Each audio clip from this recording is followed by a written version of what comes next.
Welcome to the Austin All Day Culinary Tales podcast. I'm your host, Jason Powers, and this is episode 23. We are here with Executive Chef Timothy Thurn of Westminster. I want to give you guys the Austin All Day lineup for the next few episodes in this season. We will see Chef Edgar and Sarah from Nixta. Look out for that. We will see Chef Alicia, a culinary arts teacher at Del Valley. Then we will see Chef Dan from Dean's One Trick Pony, where we do discuss the new burgers on the menu. Chef Davis Turner from Huckleberry after that. And then finally, on episode 27, we will see Chef Camden from Phoebe's Diner and Liberation Kitchen. And that will conclude the first season of the Austin All Day Culinary Tales podcast. And then we will move on to season 2, where these will also be available on YouTube in a video format, which will be really fun for you guys to be able to see the chefs in the studio having these conversations with me. So you guys sit back, grab a drink, check it out.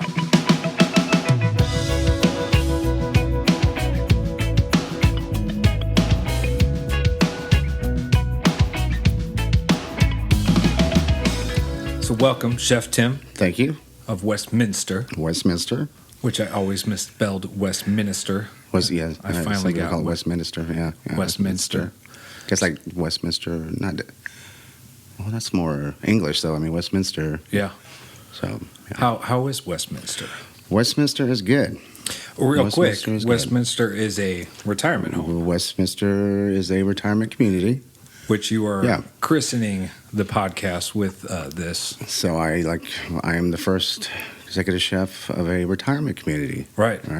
Cool. Yeah, we can kind of touch on that a little bit because that's maybe unfamiliar to somebody who's used to working in like a kitchen or catering, but you've done all of the above. I've done all the above. I mean, I've been cooking for, 25 years. 25 years? Yeah, 25 years, man. I'm probably one of your older chef guests maybe too, huh?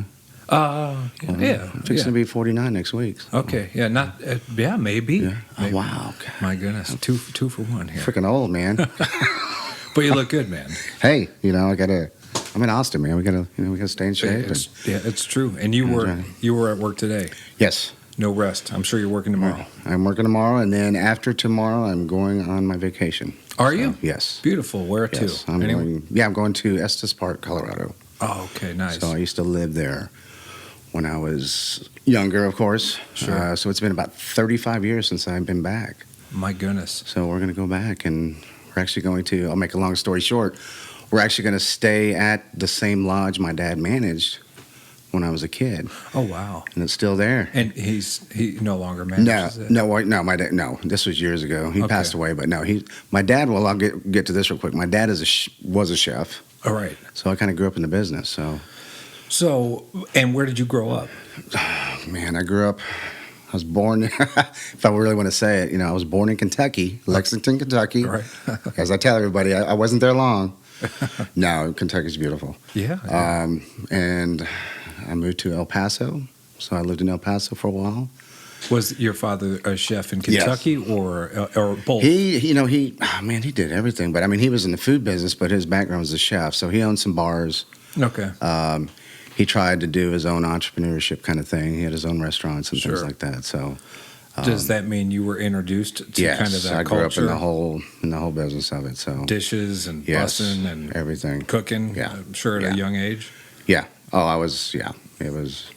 I tried to hang out with him most of the time, but as I was growing up, I was like, oh my God, I don't want to be a chef because he was never home. He was always gone. Okay.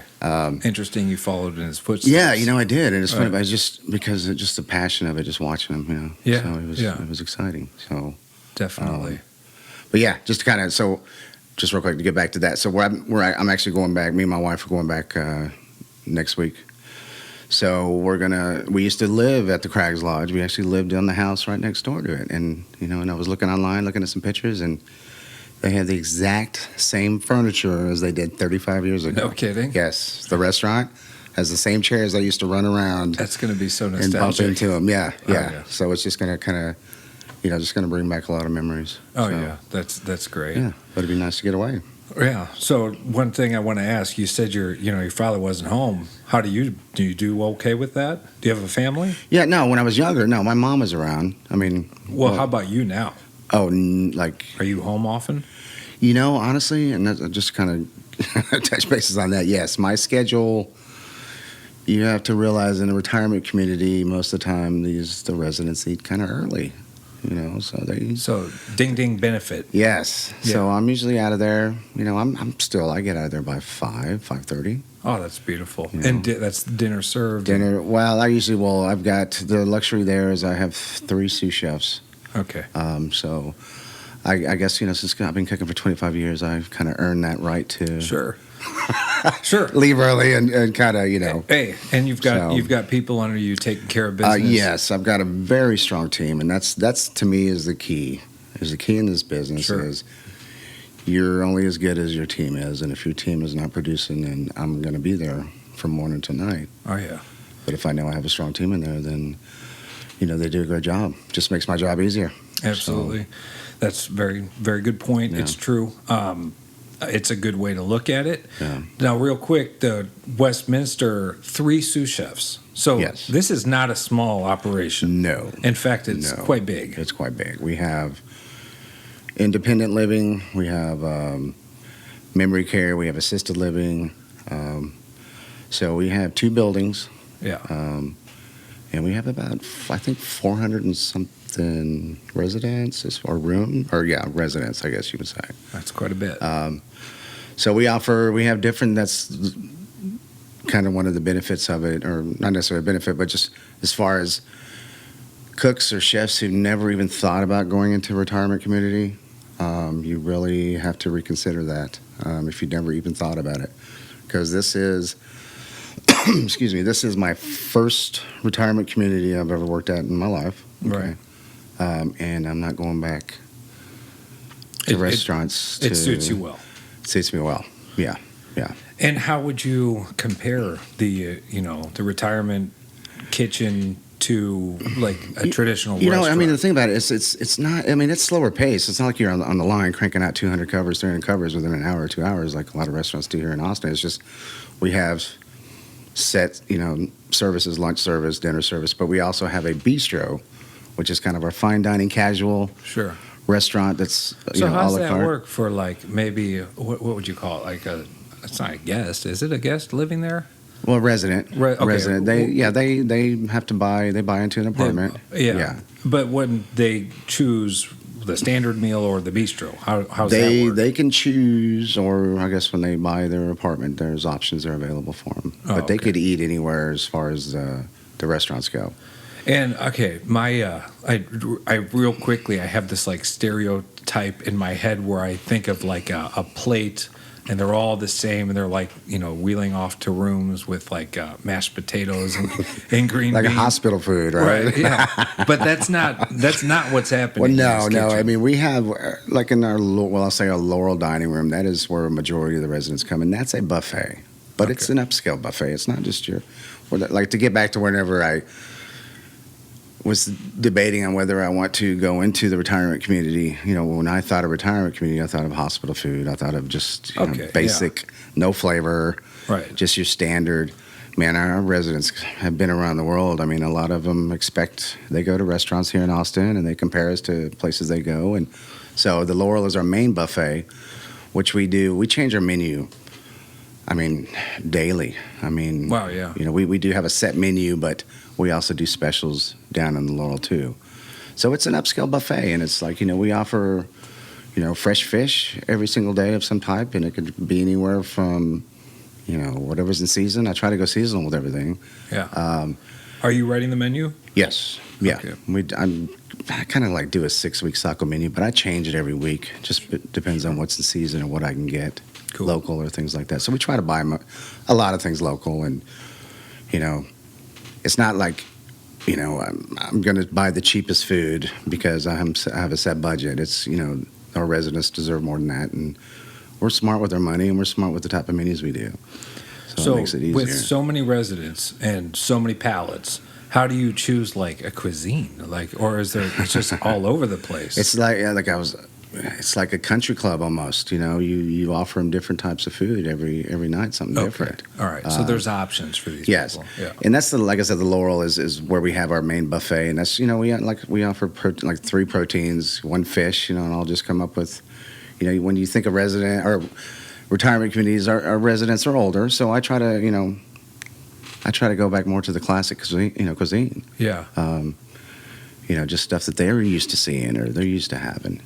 I like the approach to it because you've shed a little bit of light on, these people have lived a life. They've eaten great food. They're in a nice retirement home. I mean, I'm sure you get a chance to get out and kind of mingle with. I touch tables as much as I can, nice. And it's to me that's kind of it's gonna be humbling a little bit. It is very humbling. Yeah. It is very humbling because I know there's a lot of chefs out there that don't like to take criticism. When you go into a retirement community, it doesn't matter. I don't care what kind of chef you are, where you've worked. Right. It doesn't matter to them. If there's something they don't like, they're going to let you know. Oh, yeah. So I'm sure you might get that more. They're a little bit more loose with it. Yes, they're very loose with it. I've got some, we got some great residents, though. But the thing is they're not going to hold back. Oh, sure. One day. That is good, though, right? It is. No, because one day, chef, this was the best meal you've ever made. The next day is like, oh, my God, what the hell are you serving us? So it's just kind of I take it with a grain of salt. And, I learn from what they like, right. So we try, we have committees, we got food committee meetings, and sure, they kind of let me know what they like, and then once again that comes to our other offering in the bistro, which is we call the bistro, and that's kind of where we do, it's all a la carte. Yeah. We have a set menu, a smaller menu, and that's where we can get creative. That's where we try to be a little bit more daring with some of the food we do. Have some fun. And then, yeah, exactly. And then we also offer, we do specials every day. We do a chef special every day, and then we do a seafood or fish kind of option for them. So, nice. But this is kind of off limits to the community as a whole. I mean, you got to be a resident. Yes, you got to be a resident. But they have their friends, their guests, come in and, and things like that. So, yeah, but it's just strictly you got to be a resident there. Sure. Yeah, so what led you, before I asked that, we said one thing for you is going home 5 o'clock. What about, that's good for you. What time do the sous chefs, what time does the kitchen? They're out of there by, the latest is 8. Oh, so that's beautiful. Another thing is, how about holidays? How's that work? The thing is we're open holidays. Okay. We're open every holiday. Every holiday, every day, right? Every day, 365 days a year. Yeah, there is no break. There's no break there. Okay. So, but that's kind of where it's everybody works holidays. It doesn't matter who you are. Yes. I guess. Yeah. Well, I guess in the kitchen mainly, but I work every holiday. Okay. Just to make sure. Right. I'm used to it. I've been in restaurants and country clubs where we worked every holiday. And, yeah. So I'm used to kind of doing that. So. Sure. It's the nature of the beast. So do you have, did you say wife or girlfriend? Wife. What? No children? Yes. Okay, yes. you do. Yeah. So I originally, you said your dad, he wasn't around. That's not what you want to do. How do you do in that respect as like with your children? Because you don't get there the holidays. I know you get home early. That's beautiful. Yeah, now I do. No, it's just, my wife, is great, man. She... How many kids? I got 3 kids. Yeah. Are they looking up to you as far as cooking goes? Oh, hell no. Oh, my God. So no. I'm sure you're happy about that in a way. Yeah, no, hey, whatever they want to do is fine. But the thing is, my kids are older. They're all older. Oh, yeah. So that really, speaks my age. So, but I don't act my age. No, but my son is still living with us. So he just turned 20. So we're trying to gear him in the right direction as far as what he wants to do. But never a thought towards cooking? No, I don't know. I don't know. I love it. That's why I stuck with it. But told my son, hey, if you want to get rich, you might want to look into going into something else. Okay. And so that was it. So, yeah, it's until you, like I said, I've been doing this for 25 years. And when I first started out, man, I was working 80 hours a week. Yeah. This is when when you first start, I guess, this was in the 80s, late 80s, early 90s, when I started really, cooking for a living. We were making $8-9 an hour, and cooks were supposed to live on that, and then you didn't start making more money until you get, you started climbing the ladder as sous chef or, banquet chef or, it took me 10 years before I got my first executive chef job. So I was 28 when I got my first executive chef job. But the reason is because I wanted to learn all the positions in the kitchen before I took that on. Sure. So I felt like I was ready. Nowadays, I see a lot of people, cooks, chefs, whatever, who, their immediate reaction is, well, I'm going to be the executive chef. Yeah. But until you, not perfect your craft, but until you you can prove your prove stripes, like you said. what you can do, then, to me, it's better, because I see a lot of people jumping into it early. They get offered an executive chef position, they get burned out. Sure. Sure. And it's just kind of just learn your craft before you jump in there. Learn how to sacrifice on what you're paid. Right. So $8-9 an hour. Where were you? When your father, when did you go off and start your own career, just cooking on the line? God, I got my first job was cooking. Well, besides with my dad had a restaurant and stuff like that, so I kind of just did a little bit with him. But as far as it was a restaurant called JT McCord's. Okay. It's like one of those chains, like a Chili's or something like that. That's really? That's where I just first started cooking. That's Colorado? No, this was in Dallas. I know I'm kind of jumping around where. That's fine. But yeah, no, so this was in Dallas when I was. That's kind of where I first started cooking. But then it's like, maybe this is something I really want to do. And is there a reason? Is it just like the back of the back of the house, the cooking, the creativity? Yeah, there really wasn't much creativity there, Yeah. But just because you would get slammed, you would get You see, you kind of thrived in that. Yeah, it was just exciting to get all that rush of all the tickets coming in, and Sure. the yelling and the screaming and the cussing and the I wouldn't really call.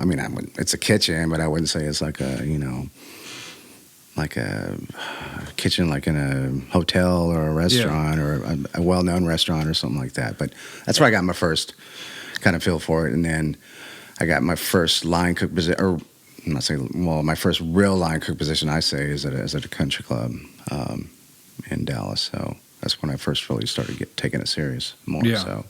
And how was the country club? Country club is good. Country clubs are country clubs. You're just feeding the members. Right. And same thing. We've got a few in Austin, obviously. Yeah. Have you ever considered that before the Westminster? Yeah, I've looked. I came before I took over Westminster, or as far as took the executive chef position. I worked corporate dining. I was with Compass. Oh, right. Compass Group. I was with them for 12 years. They're at St. Edward's. They're everywhere. It's corporate dining. There's different divisions. They have different divisions. So I actually worked for, I did Urist for a while, which we did more of the corporate dining. Okay. Like when Freescale was Freescale, and now it's not Freescale no more, but I was there. I was, American Airlines in Dallas, I was there. And then I kind of switched over to Bon Appetit for a little bit, because I took over the executive chef position for Google, which at the time, it was a small company that Google bought. Sure. And then, so they took over the whole Google. That was in Dallas? Yeah, that was here in Austin. So that was, I'm sorry, I moved on from. 2nd Street? That Google? No, well, it moved over there. Okay. But it used to be, I forgot where in the hell, it was off of. Sure. It was off of Mopac, but it was another building, and then they moved over there. But I was there, I don't remember how long I was there. But we did the catering. So I did the menus, and then we would cater the food from another location, and we would drive it over to there. Oh, wow. Yeah. Okay, that's a little different than they're doing now. Yeah. Now they actually have, I guess they have a kitchen there now, or I haven't really kept up with it, so I don't really know what they're doing now. So yeah, well, I think it's like a kitchen up in the offices. But I did that for a while, and then just kind of, just kind of wanted to try other things. So I actually started teaching for a little while. All right. Here. Yeah, here. Yeah, how'd that go? Yeah, that was a unique experience. Yeah. That's in a good way? How long did you teach for? I taught for a year. That's about all I could take. You Okay. know, I just had too much energy, and I just wanted to try it, because I wanted to. I like to teach, and I like to encourage people who want to cook. Sure.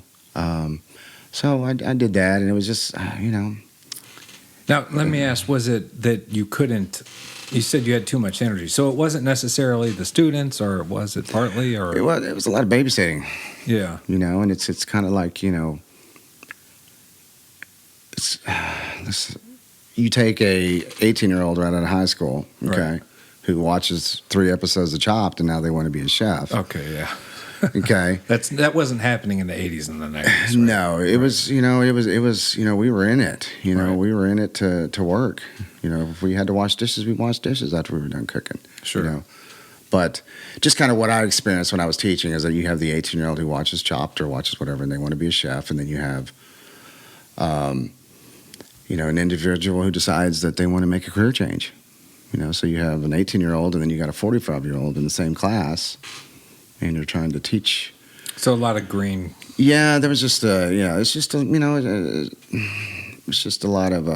I mean, I can understand where that would be frustrating. Yeah, so it was kind of like if you're going to take this serious, you need to take it serious. I think maybe, and just to guess, that you like to teach like a cook or an upcoming chef it has an actual passion who's in the kitchen. Yes, you got to have a passion, somebody man. who's. You got to have a passion. I mean, you got if you got a GI Bill, man, and and you decide, that you want to be a chef, and if you never worked in a kitchen or ever done that, I encourage everybody not to do that. You need to cook for at least a year or 2 years in professional places to make sure that's something you want to do, because it's, there's other things you could spend your money on if that's not your passion. Well, CIA, right? You Yeah. had gone there. Yeah. So I went there for. There you're required to actually. Yeah, well, I was working for a company who sent me out there. Okay. And I would do like those months.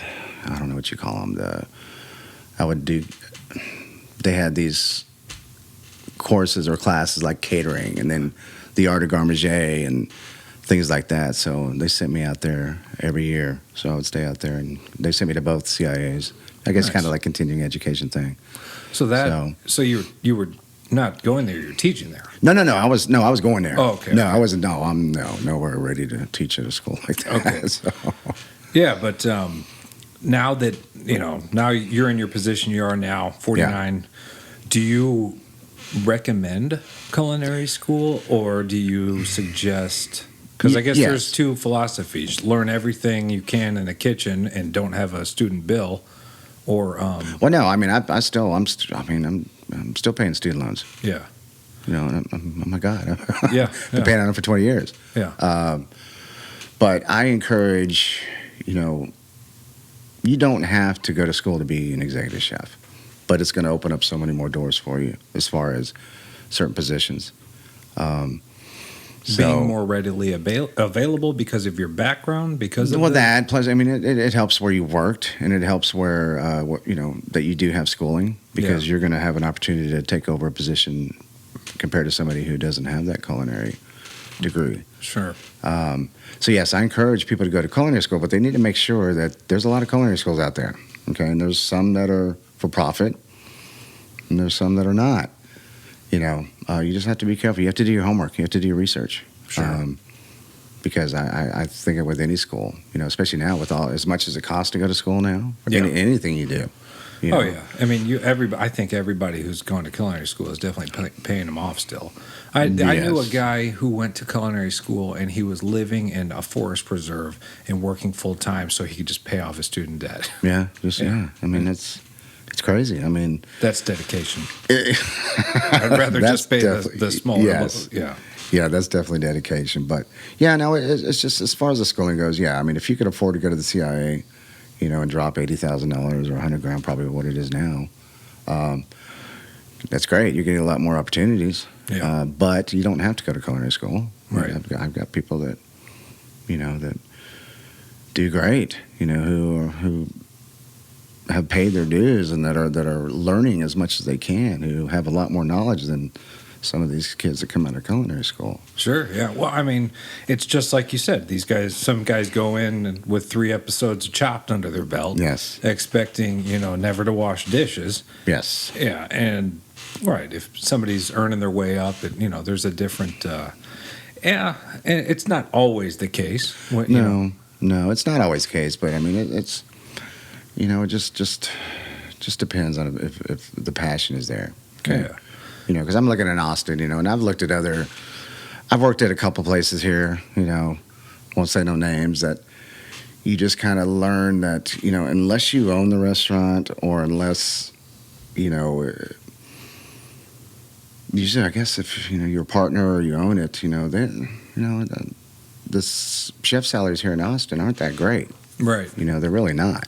Right. You have to find the right places, Yes. and typically it's like a corporate scenario. So yeah, I mean, and even when retirement communities, people think, oh God, you're not going to make no money in a retirement community. No, that's not true. Right. Depends on what retirement community, and it depends on your experience and what you bring to the table. Sure. It's all about negotiation. Same with like country clubs. Same thing with country clubs. Yeah. Now, country clubs usually pay pretty well. Country clubs pay executive chefs pretty well, right, unless it's a small club that has like 100 members and that's out in a smaller neighborhood. But these big country clubs, they pay chefs really well. But a lot of these chefs have to have certain credentials, and they have to. I've been turned down, on some places that I've interviewed for. Because I never worked in a 5-star restaurant. You know what I mean? I've always done mostly corporate, or I've done smaller restaurants, or I've done country clubs. And well, if you're in a country club or in your position in a retirement home, if the residents don't like you or the members don't, if you don't meet their standards, right, you're not going to last. You're not going to so last. there's got to be some serious expectations. Yeah, and that's the thing. Hire. There's a lot more. It's a lot at a retirement community. It's a lot more than just being the executive chef. You've got to. You're a personality almost. Yes, you're definitely a personality. You definitely have to communicate with the residents and talk to them, and you take on a lot of hats. And you got to deal with your employees.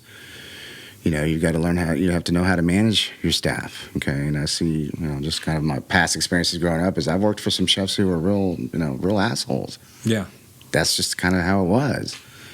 But as I get older and I see it, it's like, some people say, yeah, my chef was an asshole, but he taught me so much. But you can still teach your staff. You can still teach them not be an asshole. You guide them, you direct them. And that's how you're going to build a strong staff who's going to have your back. Especially these days. Yes, especially these days, because there's a lot of restaurants here in Austin. There's a lot of people I know that jump around, because somebody pisses them off and they say, well, screw this, I'm going to go somewhere else. And then, the goal is to build a team and to keep that same team with you for as long as you can. Right. Especially if you're the leader and you're, I want to be able to go home by 5. I want to be able to leave. And that's kind of the goal. And plus, it's treating your team with respect and treating them how you want to be treated. Because, I don't throw pan. I've had potatoes thrown at me from French chefs as I was growing up. So you've learned through personal experience how to treat people. Yeah, well, it's like I'm just saying that you don't have to be an asshole to be a good chef. I see a lot of chefs that just scream, and even some places I've worked at before.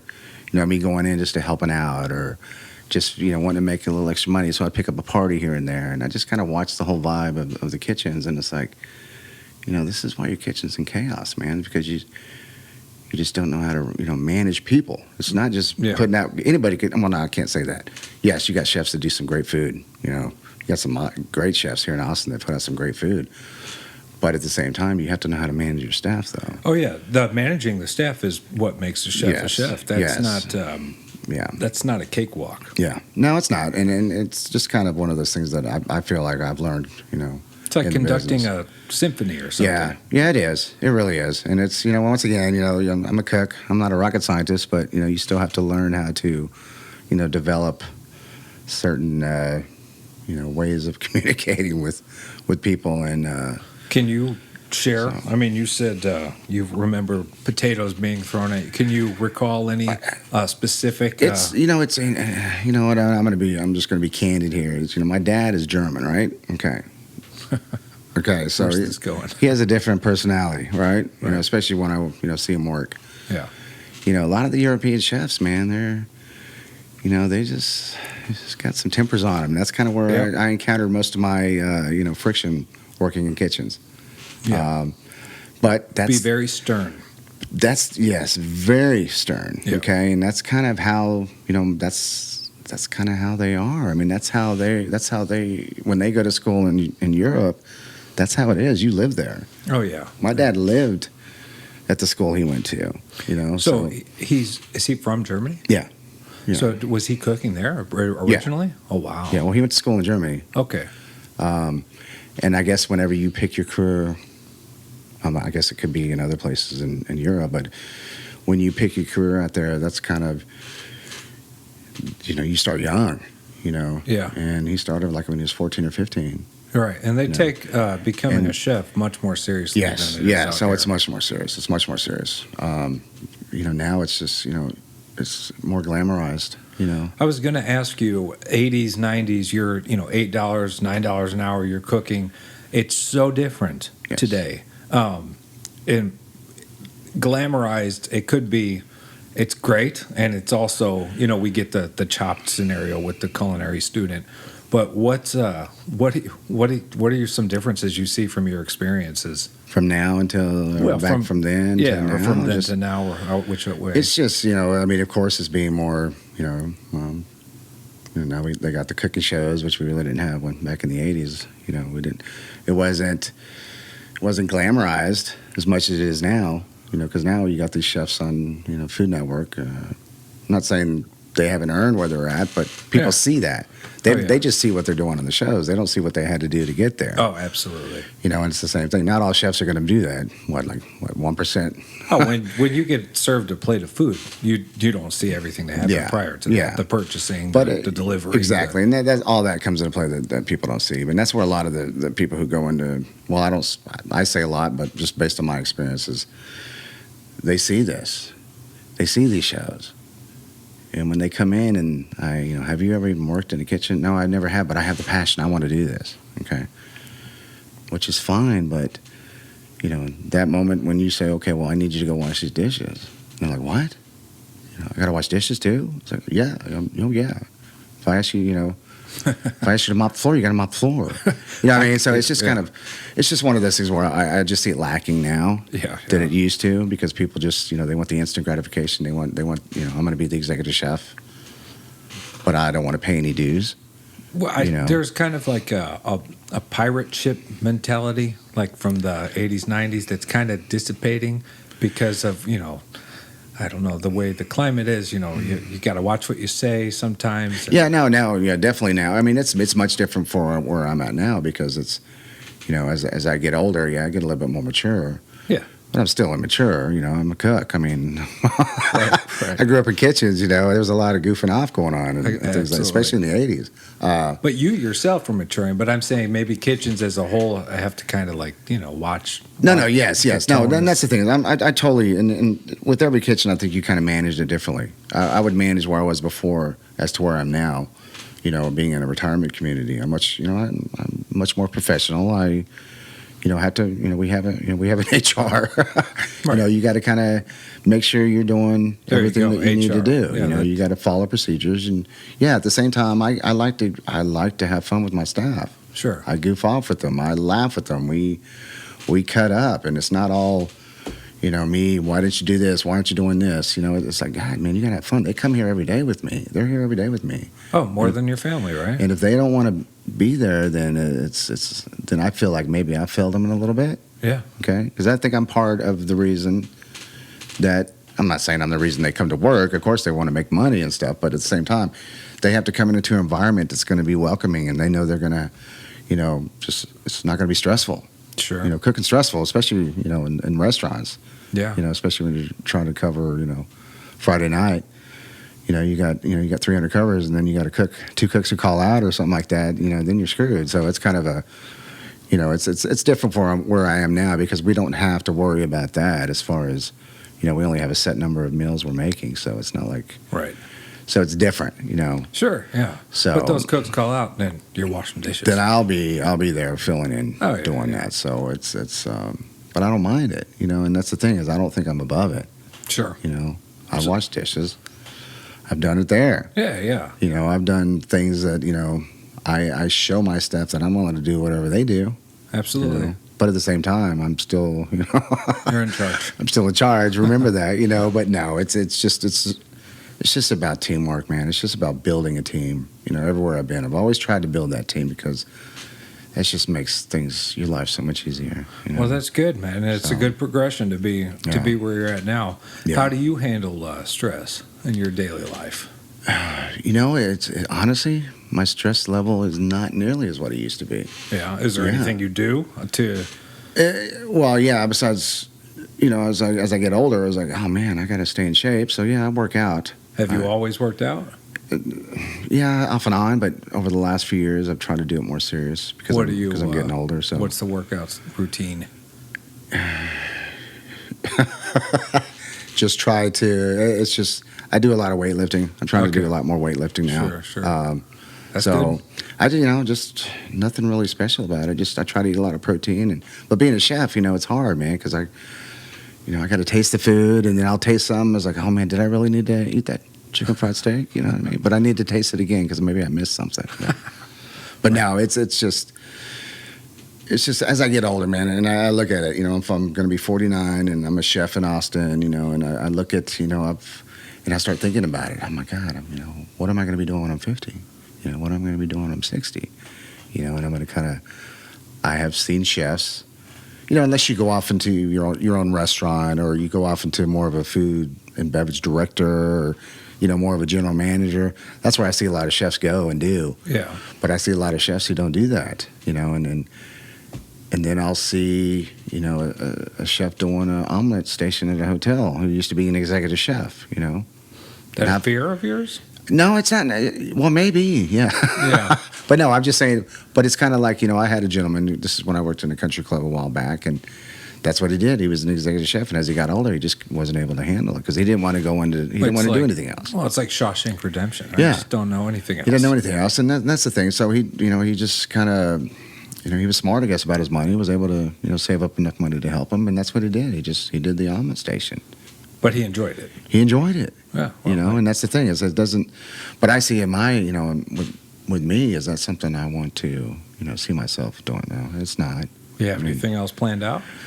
Oh my God, man! I come up with all these ideas, man, and I've got all these things turning in my head. It's just kind of being able to actually put them to fruition. So it's kind of I started, I started doing fruit carvings.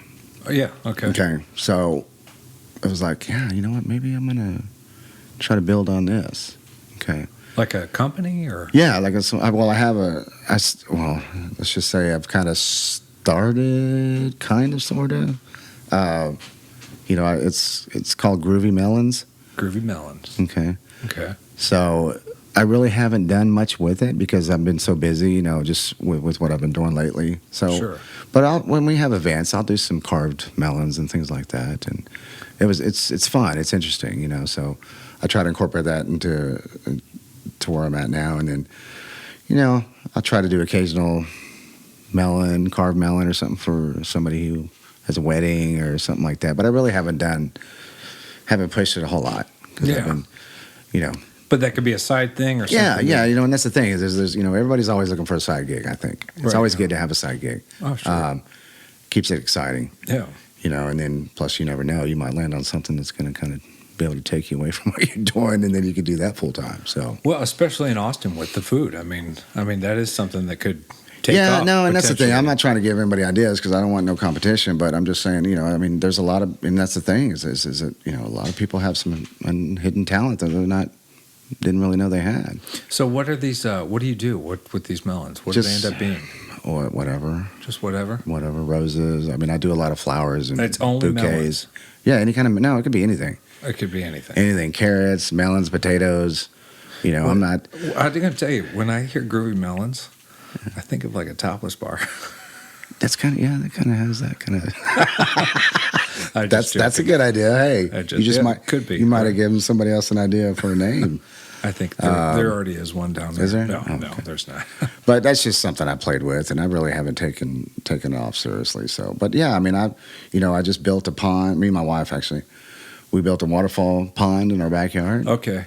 So that's like a arts crafts kind of thing. Yeah, no, and it was like I complained the whole time, because my back and because I had to. It's hot. It was hot, and I had to wheel all the rocks and I had to wheel all the dirt to the backyard because they couldn't get it through the fence. Was do you have fish in there? No, we just built like a kind of like a rocky, kind of incline. Yeah. Just with the water going down, and so it's always running. Yeah, well, just when we want it running. That's nice. But, we were thinking about putting fish in there, but no, it was funny because we're doing that, and I'm like, me and my wife are looking at each other, and we're going, "Damn, we're good." We did a really good job. And it's like, you know what? Maybe we ought to start doing water ponds and waterfalls for a living. You know? With the way things are going up around here and the people are coming, I mean, it's not a bad idea. No, I know, and that's the thing. It's it's not cooking, but I mean, I've got other interests outside of cooking. So, but this is what's paying the bills, and it's what I enjoy right now. And I'm still young, and I try to stay healthy, and I try to, even though I joke around a lot, I always say I'm an old man, but I'm not. I'm 49 years. I'm going to be 49 next week, and I still got a lot of years left, man. So, well, you look good too. Yeah, I feel good. I never would guess 49. A lot of people tell me that. You know, really, you're 49? Yeah. When I take my glasses off, you can really tell I'm 49 because I got these damn luggage bags under my eyes, man. But that's from. It's from the years of the chef life. Chef life, yes, it is a chef life. All right. But I am a non-alcoholic chef, so that's a good thing. That is a good thing. That's a benefit. I'm a drug-free chef. Yes, that's a good thing. Yeah, at 49 with the children. Well, the children are already they're on their way, but yeah.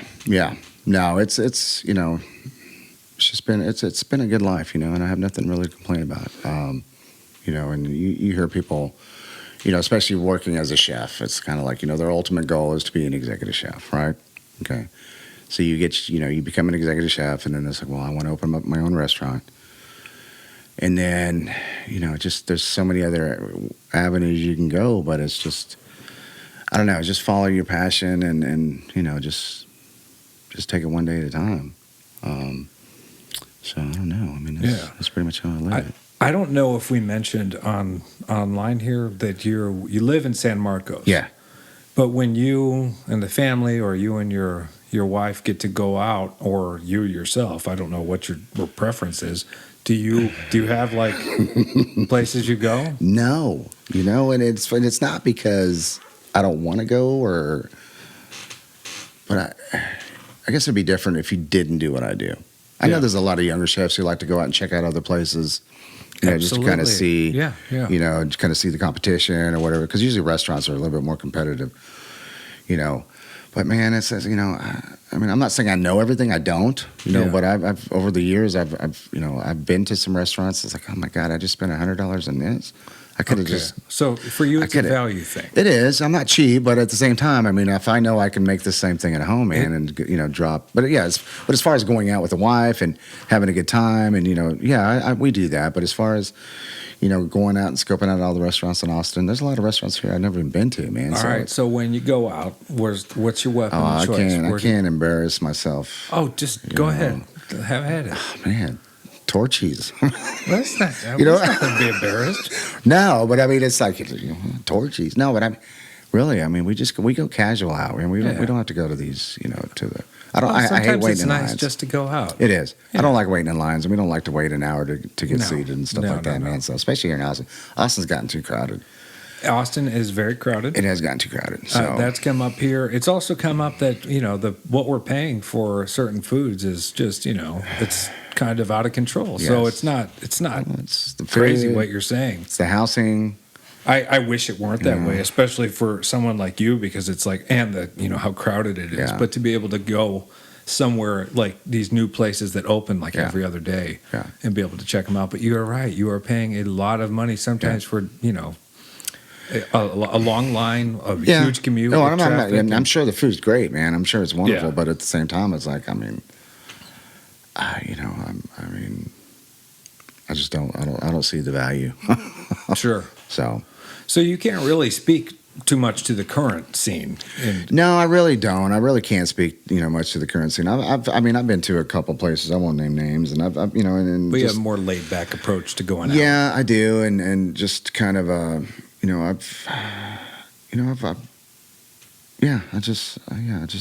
really not big on the Austin scene as far as the restaurants. Yeah, shame on me, but no. I'm getting older, man.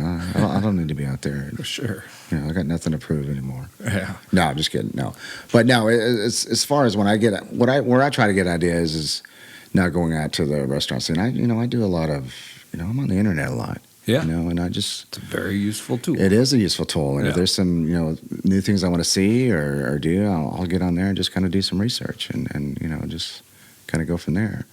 But we try to introduce new things at Westminster. We try to introduce new recipes, and there's a lot of recipes we do that you can find anywhere in these Austin restaurants, And then we do some foods that, I've never seen in Austin restaurants. Sure. So we offer such a variety, and I'm just, if I was a resident, man, I would feel pretty lucky to be able to eat there. I've got, my folks, I'm like, well, hey, there's Westminster. I know that I've heard of like Brookdale, those places. Yeah, but you got to realize, and this is the one thing where I consider myself very lucky. Westminster is a nonprofit, man, and they really want to take care of the residents, and they want to make sure that they get the top quality that they deserve. So it's kind of my budget's a little bit higher, a little bit. Oh yeah, I got a little bit more room to play with, and wasn't comparing. I'm 37, and occasionally I've thought about. I've had the same thoughts. Where am I going to be? What am I? Yeah. And I'm like, maybe I'll be in Westminster. Yeah, there you go. Hey, hey, it's a great place. It's a great place. But yeah, that's the thing is. It's being at a retirement community. Like I said earlier, I have no interest in going back into restaurants.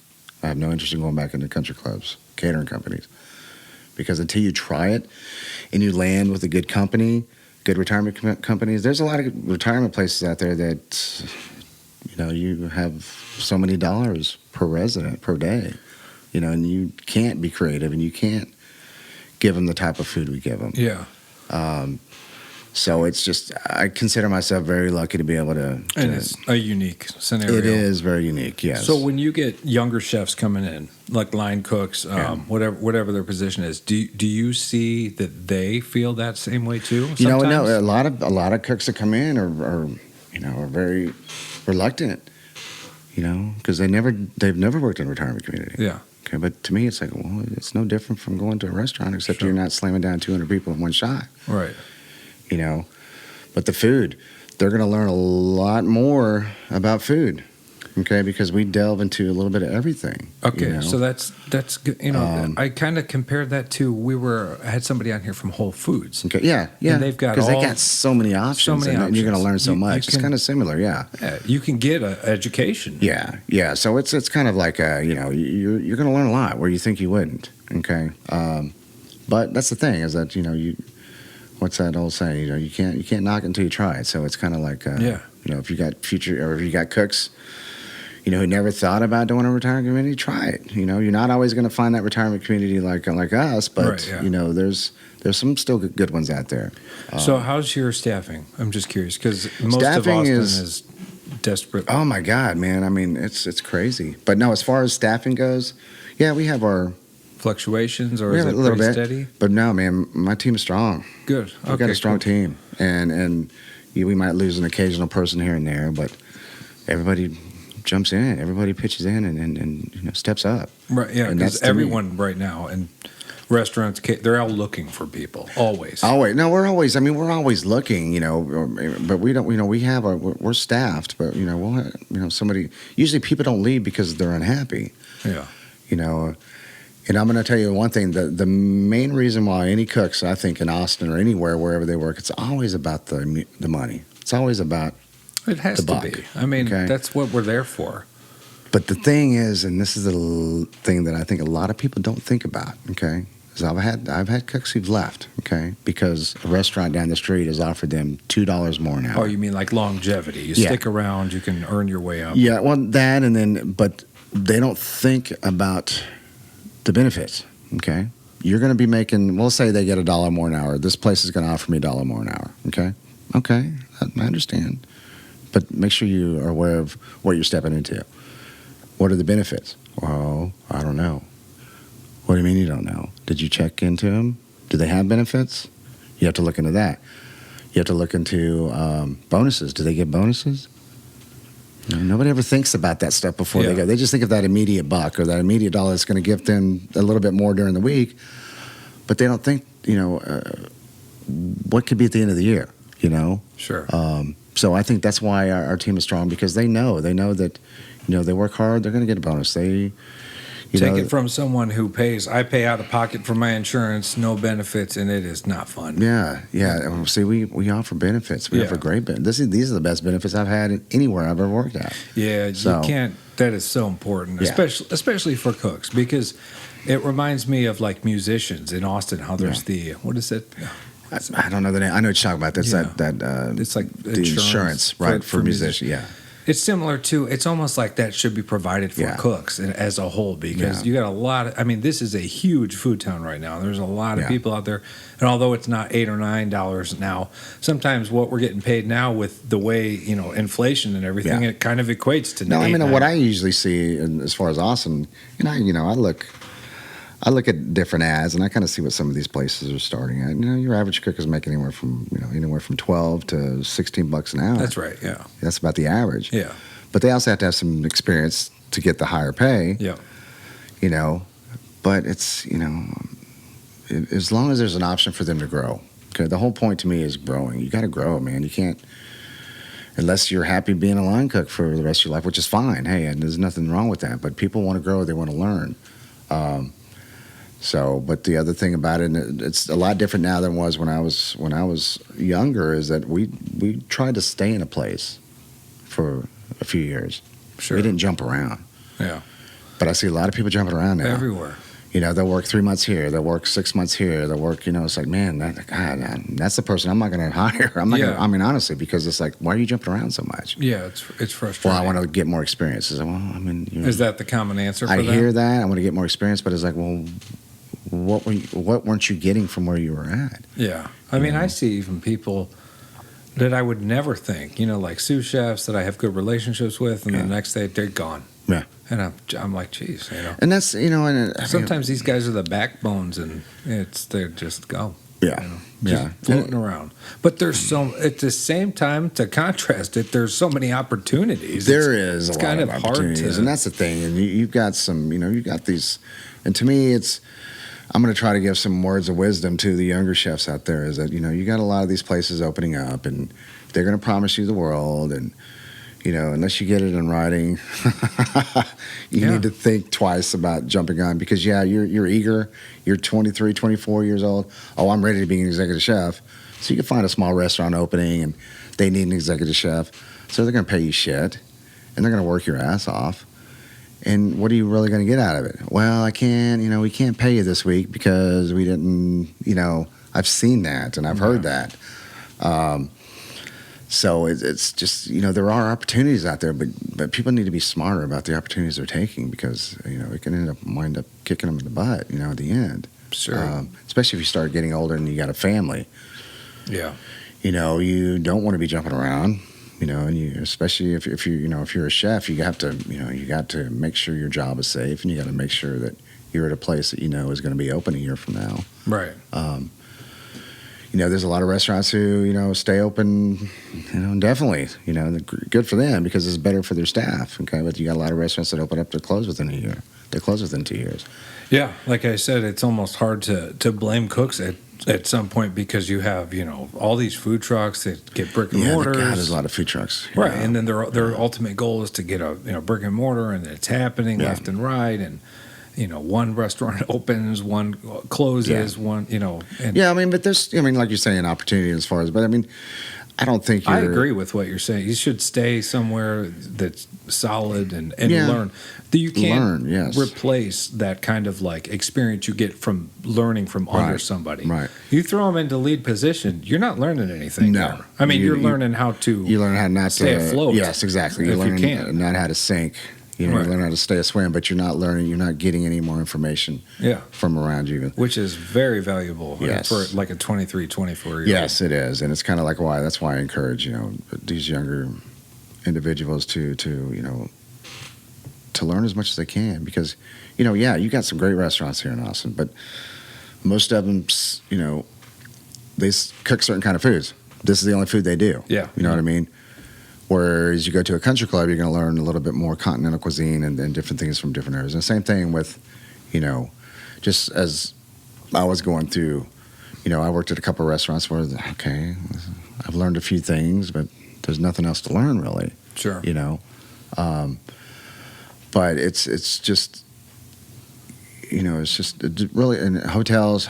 No. Right. I did a hotel one time, and no, that's not for me. Okay. So it's you want to get the experience at the same time, but you want to be smart about it, and you want to make sure that where you're moving to is do your homework before you jump jobs, and do your homework before you go into a place that you're not familiar with. Yeah. So So that's a little bit of wisdom. What about wisdom for some of these guys? What books to pick up? Any that stick out? I mean, a lot of the cooking now is gearing away from classic cuisine, okay? Yeah. Like Escoffier, and those books are good to learn your fundamentals and your basic stuff like that. But, a lot of these places I see now are just gearing more towards, I mean, you got 5-star barbecue now, you know what I mean? You got, it's just, there's so many different types of cuisine now that,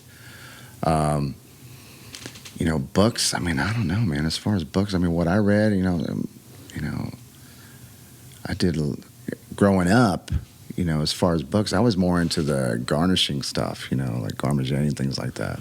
Sure. So I picked up a lot of those. Maybe that led to Groovy Melons. Maybe, maybe. But no, I just enjoy that, and that's part of it. But as far as like a standard book, I mean, Julie, I mean, these are all classic books. Yeah. But nowadays, like I said. A lot of food is just, it's not classic anymore. It's turning into more, sous vide has been around for a long time, but, a lot of places, that was really hot there for a few years, this whole sous vide thing and different styles of cooking. I love to learn new things like that, and I've done sous vide before. At Westminster or? No, not at Westminster, but, just some other places, but it's to me, I see a lot of ingredients, too many ingredients in dishes. You know what I mean? I like to keep it just simple. Yeah, takes right. Those are the hardest things to just perfect. 3 or 4 ingredients is all you need. Sure. Okay, that's my personal. I know people are going to disagree, but you see these chefs trying to just create. They're going to create all this, and you got to learn your. And I took a course at the CA called Flavor Dynamics. Okay. And that's where I kind of learned. You learn how to pair and mash. Pair the food with different ingredients. Just different ingredients that are going to go well with it. And then I learned a lot in that course, and just experimenting. And then just I don't know. I learned more from just being at home. Yeah. Messing with some stuff. So what are you doing at home? Do you cook at home? Man, okay, let me tell you my meal at home. Because my wife is a social worker and she works overnights. So I get home. So it's usually my son is gone, so it's just me. Okay. So what I do is I go in the fridge. Okay. And one day I'm gonna write a book on this too. I'm gonna go in the fridge, okay? So I take everything I have in my fridge and I'm gonna make something out of it. Okay. So that's my dinner for the night. So I just got to kind of figure out how I'm going to. So this is like an episode of what's that one where they throw all the ingredients? Well, Chopped, right? Is that called Chopped? I think that's the Chopped one, right? Is that the Chopped? Yeah, that's the Chopped. It probably is Chopped. Yeah, where they just give you a basket. Yeah, right. That's when you go home. Yeah, that's it. And it's kind of like, and I'm going to be, and I'm not embarrassed. I mean, shit, I don't want to go home and cook steak or do this. So what I did last night, man, is I've been eating a lot of eggs. I'm trying to eat a lot more eggs, protein, and stuff like that. So yeah. I had an egg before you came. Did you? See? That's the thing. No, I took some hot dogs, man. Yeah. Just took some basic hot dogs. Okay.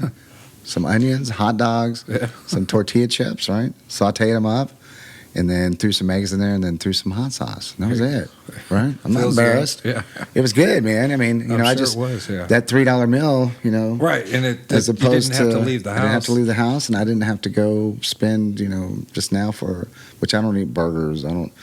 Like I said, I'm trying to watch what I eat, but your basic meal now, and me and the wife is $100. That's what you usually end up spending. Yeah. If you go to a nicer restaurant. Well, and you're not wasting. I mean, how many pantries? Yeah. I mean, sorry, Mom, but if I go to my folks' house and I open the refrigerator, I just flip around. That's expired. That's expired. Oh, yeah, that's 2-3 years old. It's like. And you go in the pantry, it's no different. Yeah. That's the whole point. That's funny you say that because this is where So you know how you have all those empty jars, right? You got half empty jars in your fridge from old, dressings and things like that. Sure. So what I do is, if I want to make a vinaigrette or I want to make a creamy dressing, You mix them all? I mix them all, man. Oh, dude, I come up with some great stuff sometimes. You know what I mean? And that's why it's kind of like, okay, just take your ordinary crap out of your fridge, and I'm going to show you how you can create different. But no, that's kind of. I remember when I was approaching you about the podcast, we were talking about something about this, right? Yeah, about maybe putting this together in like a video format. Yeah, just going, just kind of showing people what they could actually make in their fridge, just out of the stuff, and even in their cabinet, in their pantry. It's the same thing. It could be really useful. Yeah, that would be cool. So that's maybe that's another project I need to, Yeah. So I can not only build you a pond or waterfall, I can, show you how to turn. Don't forget your melons. Yeah, I know. Yeah, that's true. That's true. But I don't have a website. I don't. I just came up with the name. Groovy Melons. Yeah. So we'll see if somebody steals it. So. Well, maybe it could all be under one. That's true. That could be one. That's true. That could be under waterfalls. Yeah. That could be one company. But yeah. But no, it's life's good, man. Life's good, and I'm just ready for this vacation, and well, I'm happy for you. Are the kids going, or it's just you and your wife? Just me and the wife, man. And, she's getting off. You guys how long are you going to be gone for? We're going to be about a week. Nice. Yeah, about a week.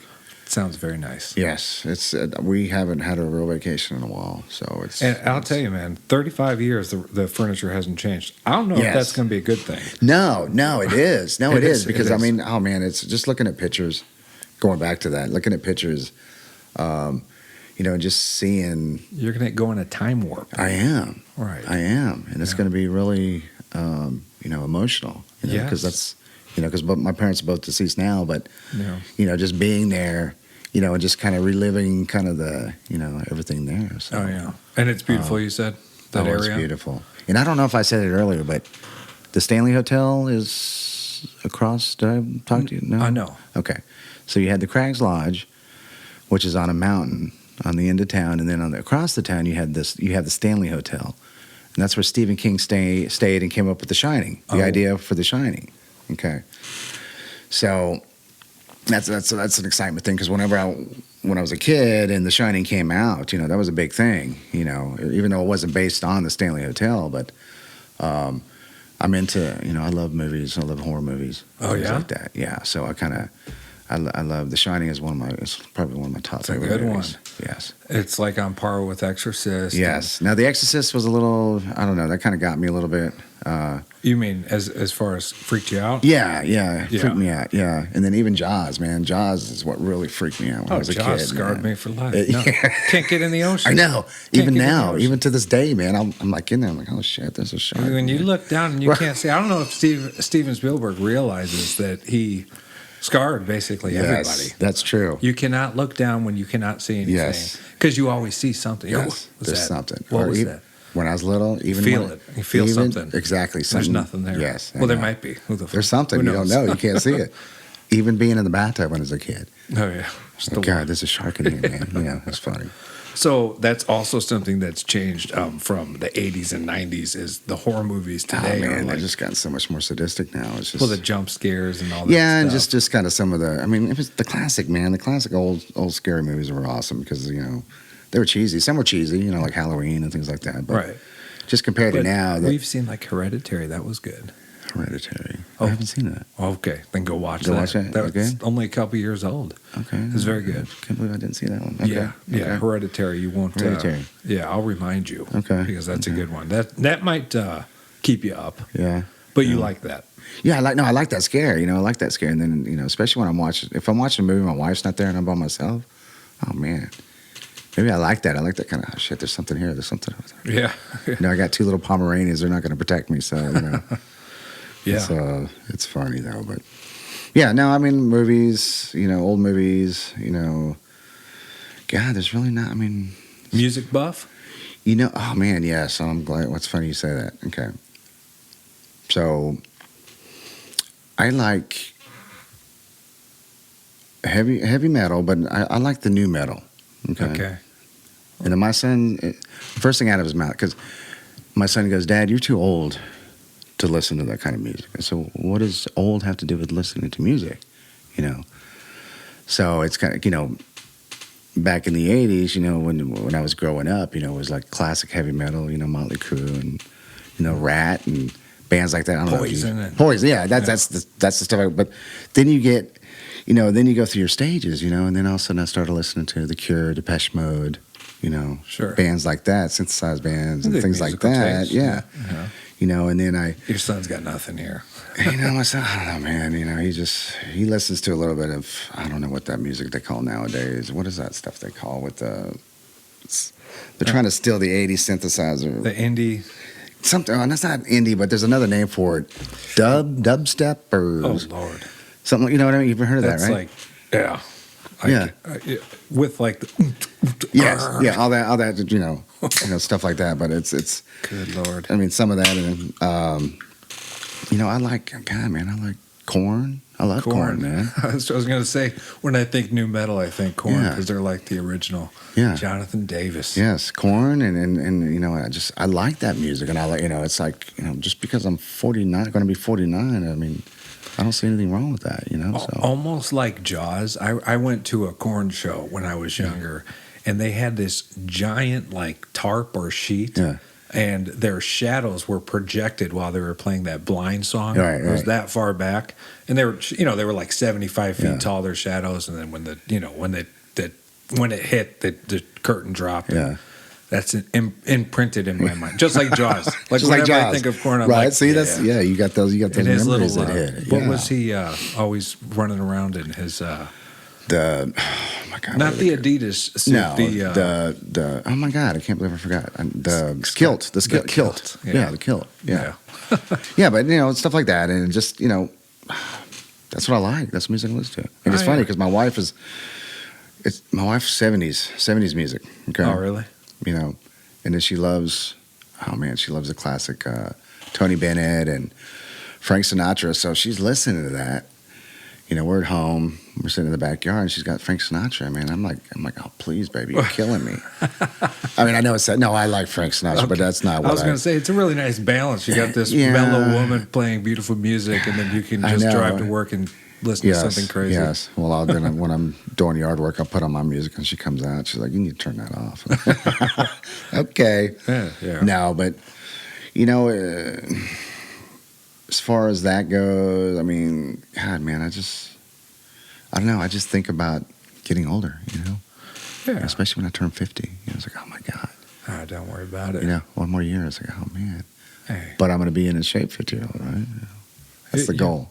Just, keep lifting weights, jamming to whatever it is.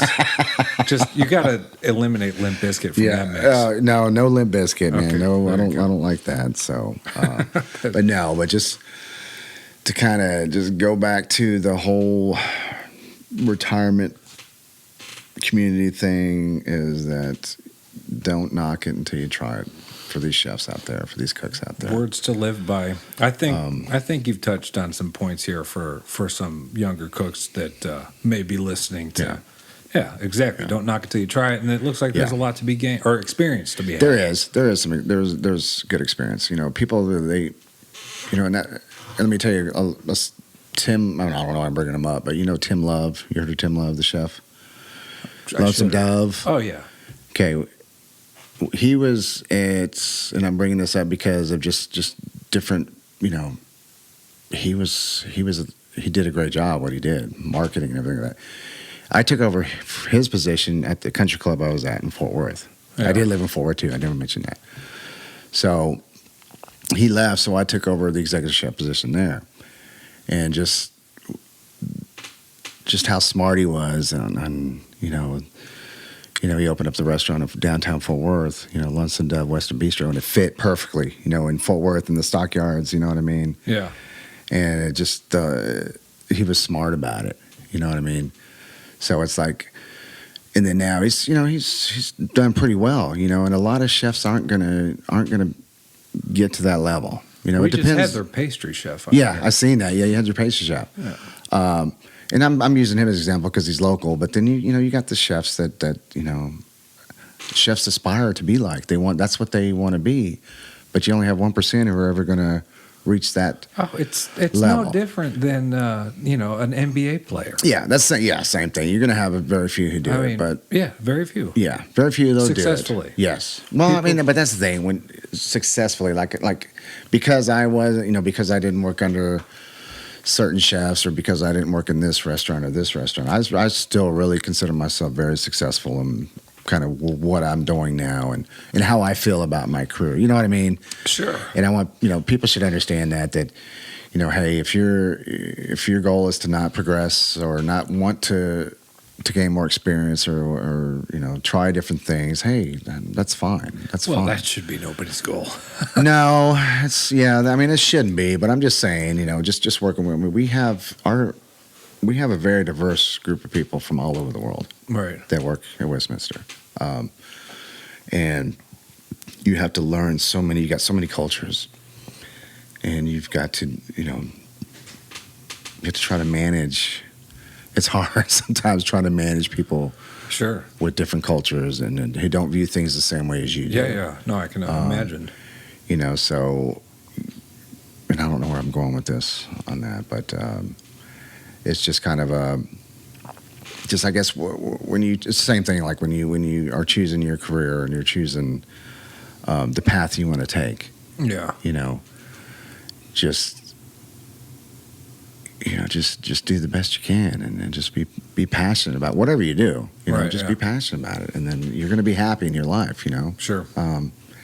Like I said, am I a top chef working in, I'm on TV and no, I'm not, but I love what I do. And right now. That is successful. You're happy. To me, that's You've successful. Had a family. Yes. You got a wife at home. You're going on vacation next week. Yes, going on vacation, So, it is. Yeah. And success can be. Yeah. And then kind of what it's gearing me now and kind of feeding me now is that just when I go to work every day and I see the residents' faces, Yeah. The biggest part of a lot of them is dinner time or lunchtime. That's when they look forward to, okay? Yeah. Because that's when they can come out and can, talk with their friends or sit at the table with their friends. They can enjoy a nice meal and, and then we go out there and we talk to them and we, talk about their day and their lives, you know what I mean? To me, that's the most enjoyment I get now than I ever have, from cooking restaurants or cooking, you know what I mean? Well, it's what it is in a nutshell. Is you're cooking food to please people, yes. And but that's the thing is that, and that's kind of the difference. Is that you're in a restaurant, you're cooking food. Yeah, you got a customer who's a butthead and complains about the food, and the chef's like, screw them, whatever. You know what I mean? Right. And then you never see them again, right? Yeah, you never see them again. Okay, but here you live with them. Yes, we live with them. Right. We have to make sure that we're spot on. Okay, we're not always spot on. We're going to make mistakes, but I have to listen to it every day. So that, to me, that makes us even better. Okay, as chefs and cooks, because we know what we're facing every day. We know that we got some really good critics out there. And just knowing that if I can. We got some residents. If I know that I can make 2 days where they don't have any complaints, man, I hit a home run. Yeah. And then the next day, like, oh my gosh, what the hell was this? You know what I mean? But it's funny because it's, it's just we can laugh about it sometimes. Yeah. So it's that's kind of why I feel where I'm at now is it gives me the most satisfaction career wise. Sure. And success. Yeah. So that's kind of where I feel, man. And it's like I said, who knows? Who knows what my future leads. I'm going to stay at Westminster as long as I can. So good. I'm not going to, as long as I make the residents happy and make my bosses happy and things like that, we're good. Well, I don't think you'll have any trouble doing that. No, it's been really good. I mean, like I said, I've been in Austin for 10 years, I think,